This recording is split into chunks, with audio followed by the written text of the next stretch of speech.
Pernah dengar cerita tentang TKI yang pulang bawa istri bule? Ini bukan tentang pria kaya, bukan juga yang lulusan tinggi, tapi tentang seorang pemuda desa biasa yang kerja di pabrik, tinggal di kontrakan sempit, dan tiba-tiba dilamar janda Jepang cantik yang tinggal di sebelah kamar. Assalamualaikum, selamat datang di channel Cerita Bohongan. Jangan lupa ketik sholawat di kolom komentar.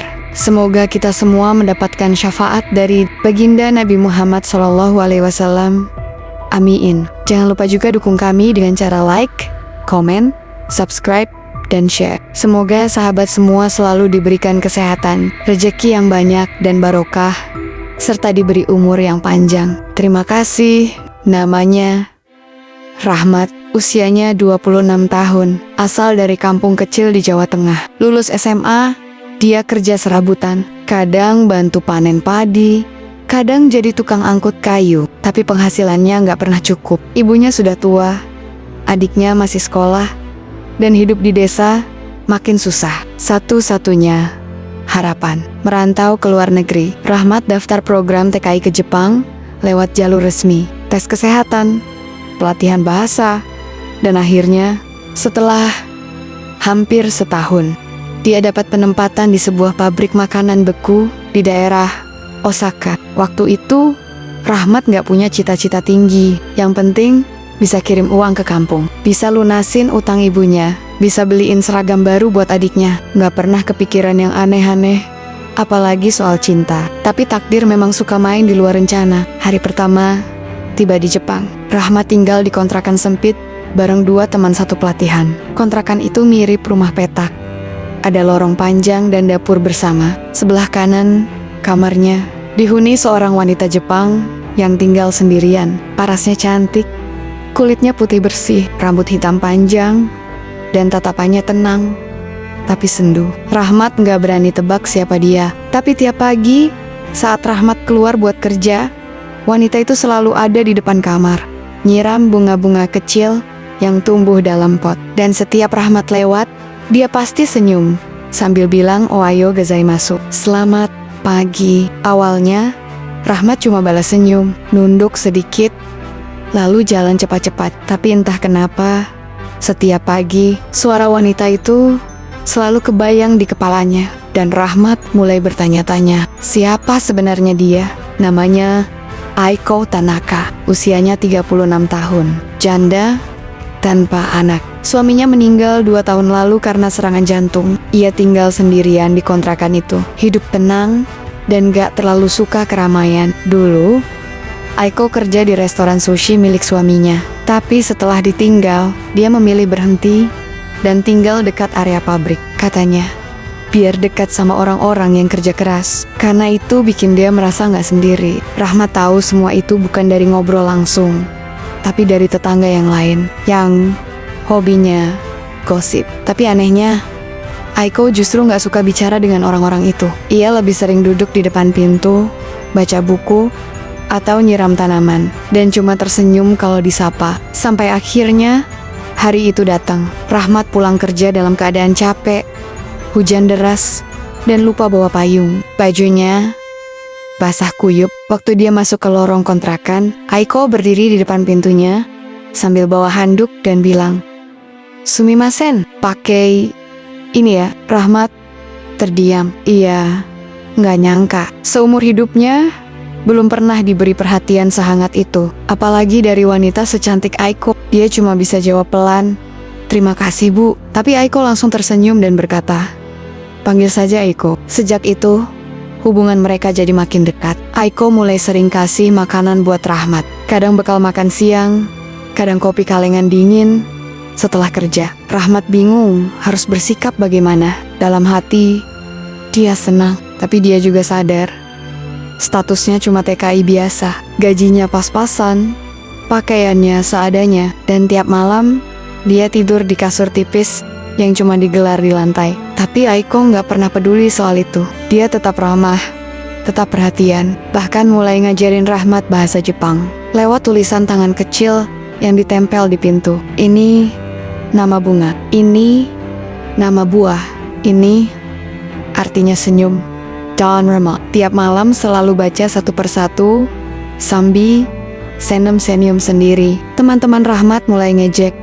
Wah, kamu lagi PDKT sama janda Jepang ya? Tapi Rahmat cuma ketawa. Dia nggak pernah anggap itu serius. Nggak pernah mimpi bakal dicintai wanita Jepang, apalagi janda kaya. Sampai suatu malam, Aiko tiba-tiba datang ke kamar Rahmat, bawa 2 gelas teh hangat. Mereka duduk di tangga depan kontrakan, di bawah langit malam yang gerimis tipis. Aiko bilang pelan, "Aku suka kamu." Rahmat terdiam, jantungnya berdetak keras. Ia nggak tahu harus jawab apa, dan disinilah semuanya mulai berubah. Rahmat diam lama.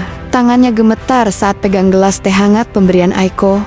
Malam itu sunyi, cuma ada suara hujan kecil yang jatuh di genteng seng. Aiko duduk tenang di sebelahnya, gak bilang apa-apa lagi. Seolah dia tahu Rahmat butuh waktu untuk mencerna semuanya. "Ibu, maksudnya suka gimana?" tanya Rahmat pelan. Aiko tersenyum, lalu menatap Rahmat dengan mata yang teduh dan sedih di saat yang sama. "Bukan ibu," katanya lembut. "Panggil aku Aiko ya." Rahmat salah tingkah, matanya menunduk. Ia belum pernah dekat dengan perempuan, apalagi perempuan dewasa, apalagi orang Jepang. "Aku suka kamu," ulang Aiko pelan.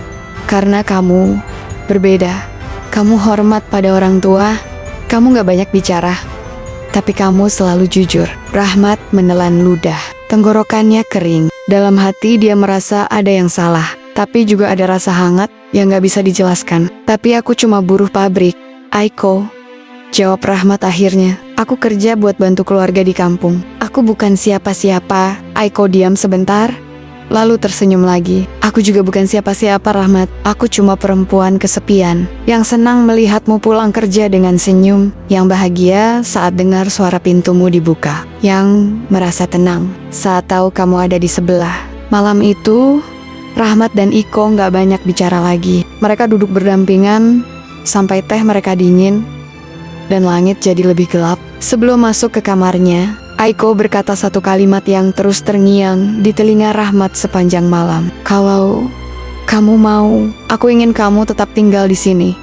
Bukan sebagai tetangga, tapi sebagai seseorang yang lebih dari itu." Rahmat tak bisa tidur malam itu. Ia menatap langit-langit kamar kontrakan yang gelap, mendengar suara gerimis di luar dan suara dengkuran teman sekamarnya yang lelap. Di pikirannya, wajah ibunya muncul, wajah tua yang keriput, dengan suara lemah yang selalu bilang, "Hati-hati di negeri orang. Nak, jangan sampai lupa siapa kamu." Rahmat menarik napas panjang.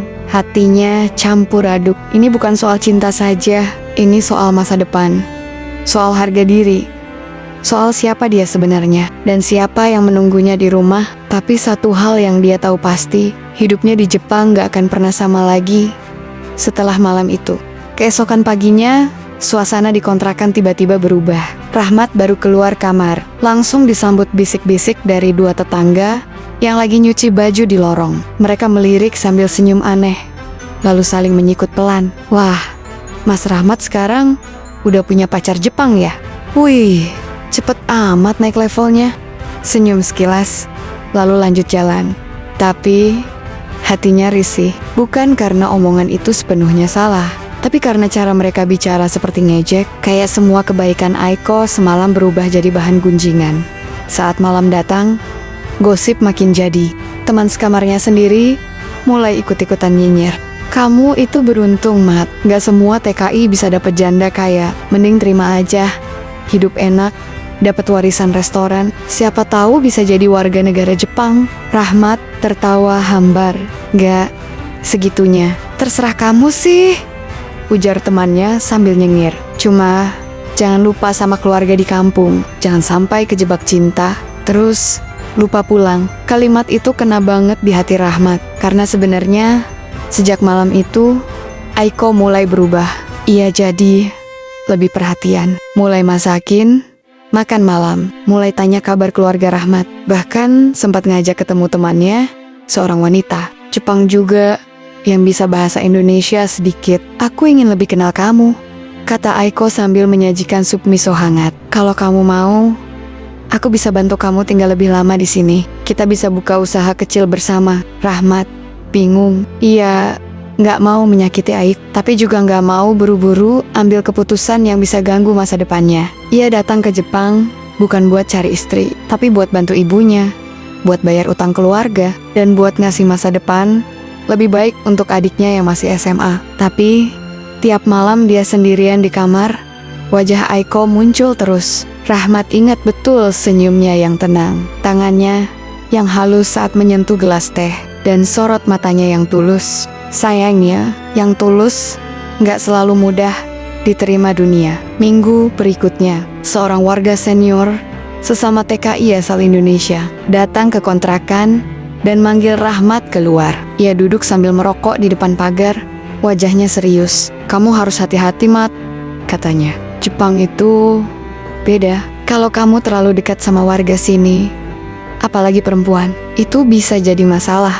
Apalagi kalau kamu masih status TKI." Rahmat terdiam. Gak semua orang suka lihat kita dekat sama warga lokal. Bisa jadi bahan gosip, bisa nyeret kamu ke masalah hukum, dan bisa juga bikin masalah di tempat kerja. Rahmat menarik napas, hatinya makin berat. Ia tahu dunia gak selalu adil. Bahkan saat cinta datang, kadang harus disembunyikan demi bertahan. 3 hari setelah peringatan dari TKI senior itu, Rahmat mulai menjaga jarak. Ia masih menyapa Aiko setiap pagi, tapi tak lagi berhenti lama untuk ngobrol. Tak ada lagi duduk bareng di tangga kontrakan. Tak ada lagi teh hangat malam-malam. Bahkan tulisan-tulisan kecil Aiko di pintu sudah tak dibacanya. Aiko sadar, tentu saja wajahnya tetap tersenyum, tapi matanya tak bisa bohong. Ada sedih di sana, ada sesuatu yang hilang. Dan akhirnya, malam itu, Aiko mengetuk pintu kamar Rahmat. "Rahmat, kamu marah ya?" Suaranya pelan dari luar.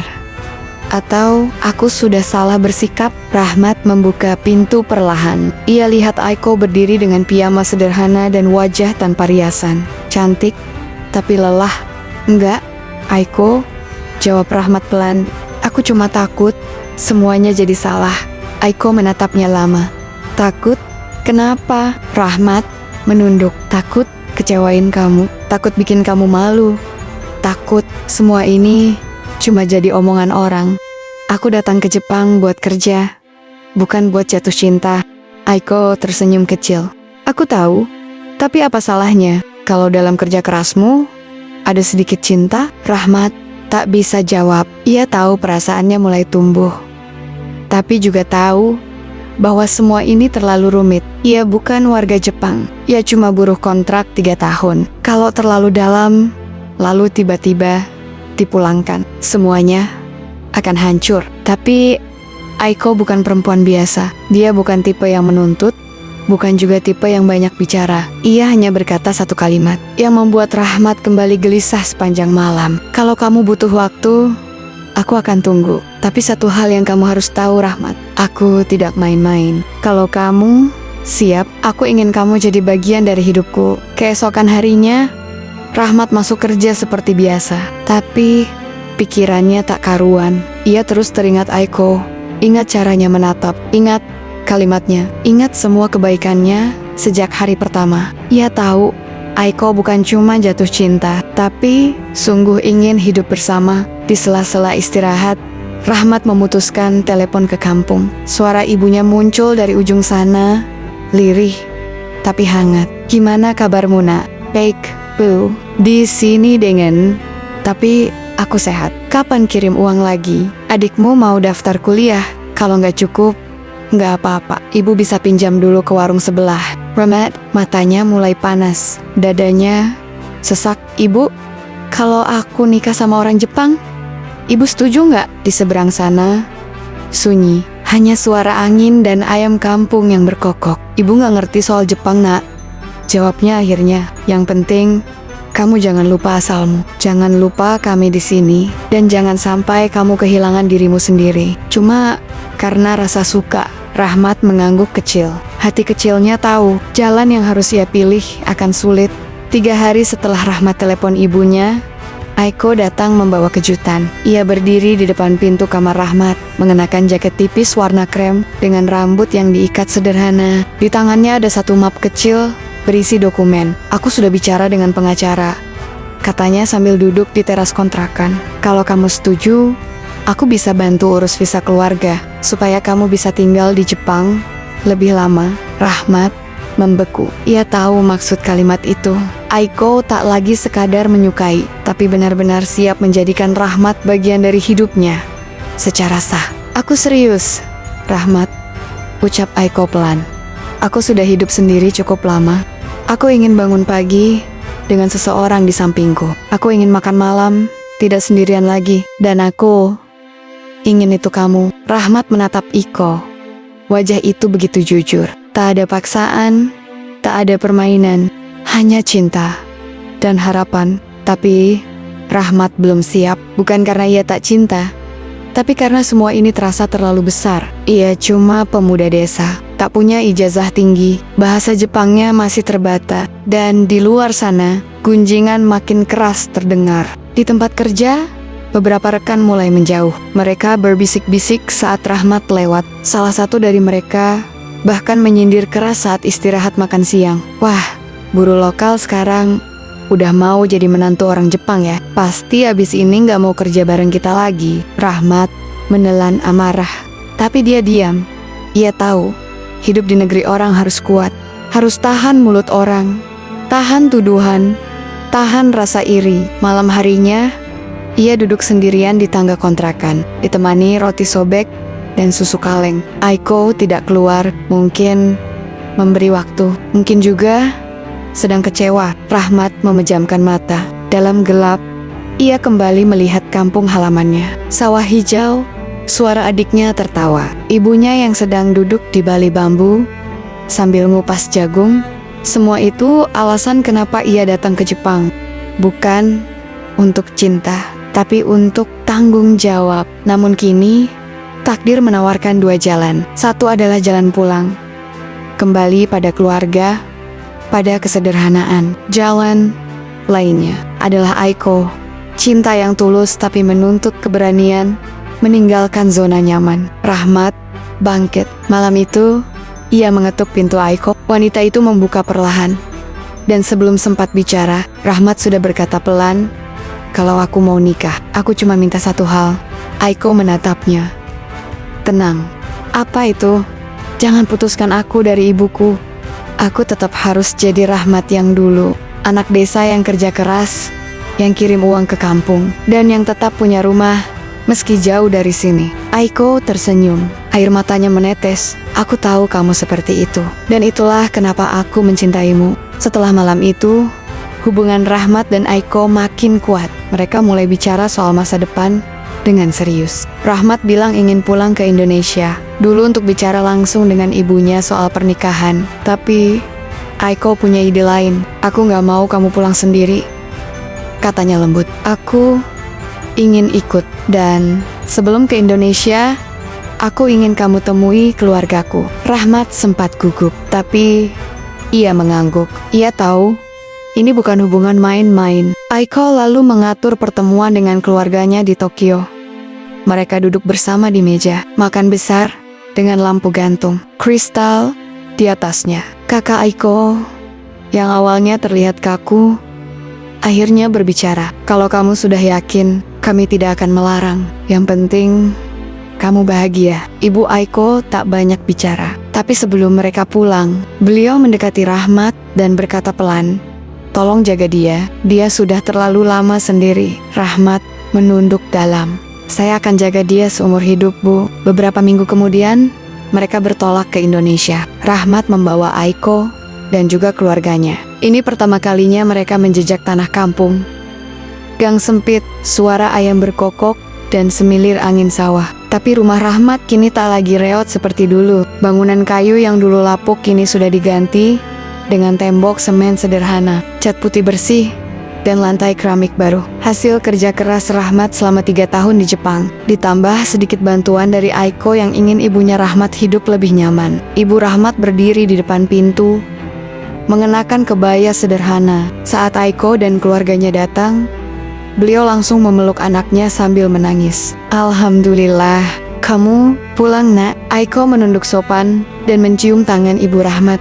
"Saya untuk minta izin. Hari-hari menjelang pernikahan berjalan hangat. Aiko ikut membantu di dapur, belajar membungkus daun pisang, dan sesekali menemani Ibu Rahmat ke pasar. Keluarga Aiko yang awalnya terlihat canggung pun mulai menikmati suasana kampung. Bahkan sempat diajak warga mencicipi sate ayam pinggir jalan. Para tetangga kaget melihat rumah Rahmat berubah, tapi lebih kaget lagi melihat Aiko yang cantik, ramah, dan tidak malu duduk di tikar bersama ibu-ibu kampung. Jepang kok bisa seramah ini? Ya, udah cantik, sopan lagi. Rahmat beruntung banget. Rahmat tahu, keberuntungan bukan datang begitu saja, tapi karena saling percaya, saling dukung, dan tidak pernah lupa dari mana dia berasal. Suatu malam, Rahmat dan Aiko duduk di teras rumah. Lampu gantung kuning menerangi wajah mereka. "Terima kasih sudah datang ke dunia saya," kata Rahmat. Aiko menggeleng pelan. "Justru saya yang berterima kasih, karena kamu buka pintu buat saya masuk." Dan malam itu, langit kampung terlihat lebih jernih dari biasanya. Hari itu datang juga, pagi yang cerah di kampung Rahmat. Angin semilir dari arah sawah, membawa aroma tanah basah. Suara ibu-ibu menyiapkan hidangan terdengar dari dapur belakang. Sementara anak-anak kecil berlarian sambil tertawa. Tenda putih sederhana berdiri di halaman rumah. Meja panjang dipenuhi nasi tumpeng, ayam goreng, sayur lodeh, dan kerupuk. Tak ada gedung mewah, tak ada musik keras, tapi semua terasa cukup, terasa hangat, terasa keluarga. Rahmat mengenakan baju koko putih dan sarung batik. Wajahnya tenang, tapi matanya tampak berkaca. Di sebelahnya duduk ibunya, memegang tangan anaknya erat-erat. "Sudah waktunya, Nak. Kamu bukan anak kecil lagi." Aiko duduk di dalam rumah, ditemani Ibu Rahmat dan ibunya sendiri. Ia mengenakan kebaya modern berwarna krem muda dengan kerudung lembut yang menutupi rambutnya. Wajahnya cantik, tapi tidak glamor. Matanya menatap pintu dengan tenang. Seorang ustaz kampung datang, membuka akad nikah dengan doa dan senyum hangat. Keluarga Aiko duduk di barisan depan, berdampingan dengan warga kampung yang mengenakan sarung dan peci. "Rahmat bin Suparman," ucap Ustadz, "saya nikahkan engkau dengan Aiko binti Tanaka, dengan mas kawin seperangkat alat salat dan emas 2 gram, dibayar tunai." Rahmat menarik napas dalam-dalam. "Saya terima nikahnya Aiko binti Tanaka dengan mas kawin tersebut, dibayar tunai." Hening sejenak, lalu suara sah terdengar bersamaan dari para saksi. Tepuk tangan dan ucapan selamat langsung menyebar. Ibu Rahmat menangis sambil memeluk anaknya. Aiko menunduk haru saat Rahmat menghampirinya dan menyentuh tangannya pelan. Kedua keluarga berdiri berdampingan. Tak ada canggung, tak ada jarak. Mereka semua tahu cinta telah menyatukan dua dunia yang begitu berbeda. Acara dilanjutkan dengan makan bersama. Keluarga Aiko mencoba hidangan kampung untuk pertama kali. Ibu Aiko tersenyum saat mencicipi sambal terasi, meski matanya langsung berkaca karena pedas. Kakak Aiko bahkan sempat menambah nasi 2 kali dan membuat warga kampung tertawa. Sore harinya, Rahmat dan Aiko duduk di ayunan bambu di bawah pohon mangga. "Aku masih gak percaya," kata Rahmat. "Dulu aku cuma pemuda yang kerja di pabrik. Sekarang duduk di sini jadi suami kamu." Aiko menyandarkan kepalanya ke bahu Rahmat. "Aku pun gak pernah mengira cinta bisa datang dari dinding kontrakan tipis." Rahmat tertawa pelan. "Hidup ini lucu, ya? Bukan lucu," kata Aiko, "tapi penuh kejutan. Dan kalau kita siap, kejutan itu bisa jadi keajaiban." Mereka diam sejenak. Angin sore membawa suara azan dari musala kecil di ujung jalan. "Ayo salat dulu Bu Dokter," canda Rahmat. "Aisik, siap Pak Petani." Dan hari itu pun ditutup dengan senyum. Bukan hanya dari Rahmat dan Aiko, tapi dari semua yang menyaksikan bahwa cinta yang tulus saat ditemani restu dan keikhlasan akan menemukan jalannya sendiri, bahkan jika harus menyeberangi lautan.